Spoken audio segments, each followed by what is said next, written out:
In a famous movie called 16 Candles, Samantha Baker's dad says to her, "That's why they call them crushes. If they were easy, they call them something else." While relationships aren't always the easiest thing, I can attest to that being in a relationship for a year and 4 months, but who's counting, right? It isn't easy, but the joy that comes from it is all worth it. So I'm going to be talking to you all about how to have a healthy relationship with the 3 C's. It's 2018 and we have no time for toxic relationships, so I believe that with communication, compromise, and consent, we can all have a healthy and happy relationship. Everyone knows, or at least has heard the phrase, communication is key. Well, in a relationship, communication is key. Yet everyone seems to always forget to use it while they're upset or angry at their significant other. It is extremely important to have communication between the two of you to be able to have a strong foundation. According to an article by Better Health, in a relationship, communication allows you to explain to someone else what you are experiencing and what your needs are. Being able to communicate not only helps you both talk about your disagreements or why one of you is upset, because why in the world would you follow that person on Instagram, but it helps you to be able to talk about literally anything. Communication helps you both feel comfortable to talk about what you're mad, sad, happy, literally anything you're feeling you can talk about using communication and getting it across in a healthy way. Neither men or women are mind readers, so we need to keep that in mind when we're upset or mad about something, because in order for them, your significant other, to know why you're upset or mad, you need to communicate with them your issues, because like I said, nobody can read minds. All you need to do is be able to find the right words to describe how you feel. With that being said, we have all said something that came off the wrong way or just came out really wrong and ended up making the whole situation extremely worse. So you need to think about what you say before you say it. So kind of plan it out in your head and then say it if you guys are arguing or something. And you need to make sure to be clear about your feelings and explain and discuss why you're feeling that way and how it affects you. So Love is Respect has a blog about relationships, and they give the advice that some people don't take a lot of the times, which is to talk in person about your problems.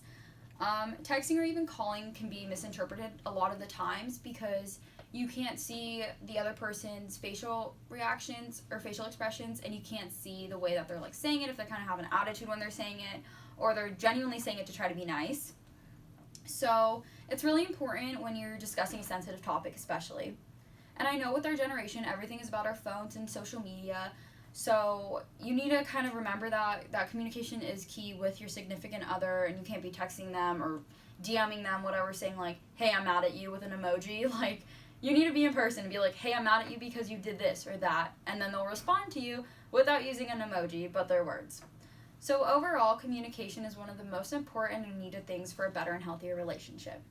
And with communication comes compromise between the two of you.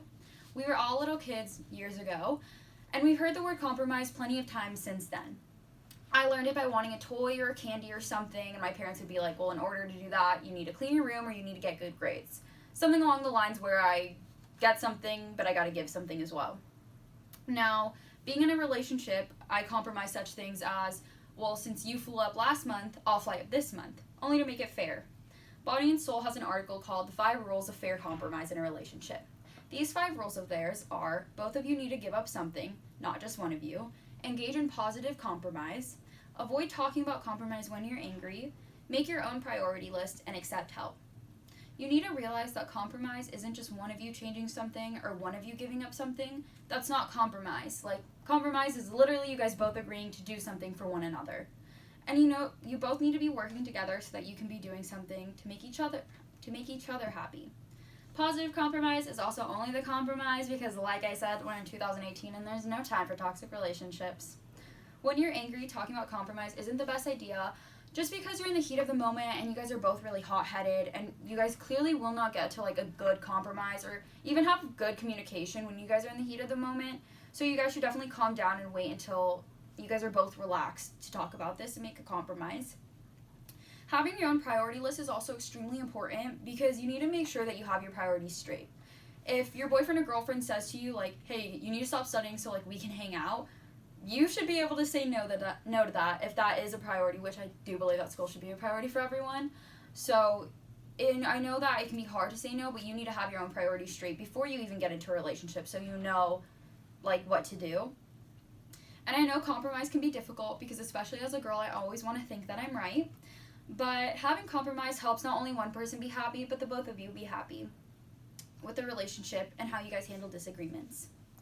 While this is no sex ed conversation, being in college, we all need to keep in mind the word consent. According to Google, consent is the permission for something to happen or agreement to do something. Now, we all know that permission to do something should never be forced or like pushed upon someone else. It needs to be something that they are actively agreeing to or actively knowing that they're saying yes and not being forced into it. And then this goes for even just kissing. In a relationship, you still need to have consent with your significant other, no matter how long you guys have been dating, a year, a month. There should always be consent no matter what.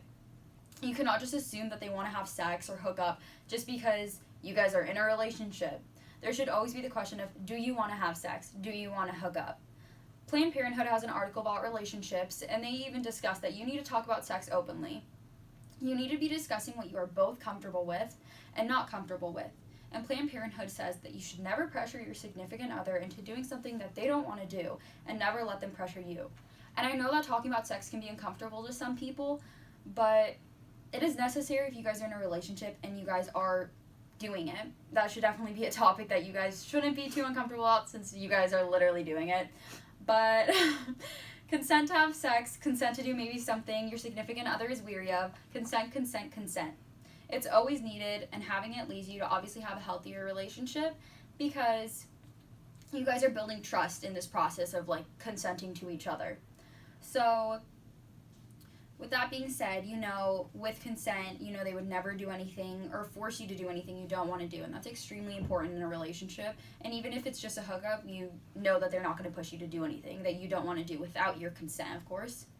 And even though I'm talking about consent within a relationship, as mature adults, we should all know that consent is needed no matter what. No matter if you're in a relationship or you're in a casual hookup or maybe even just a booty call, whatever you want to do, like, consent is literally just key to a healthier life. And being in college, a lot of us are in relationships or will be getting into one, hopefully, and having a healthy one is the only type that there should be. Your relationship should bring you happiness and should be something joyful. I believe strongly in the 3 C's: communication, compromise, and consent. I know that sometimes relationships can seem like a lot of work, but with these 3 things, you can make it easier and less stressful. With the 3 C's, I hope it'll lead my relationship of a year and 4 months into marriage, after I graduate, of course. And I hope to help you guys think about your own relationships or what type of relationship you want to have in the future. Thank you.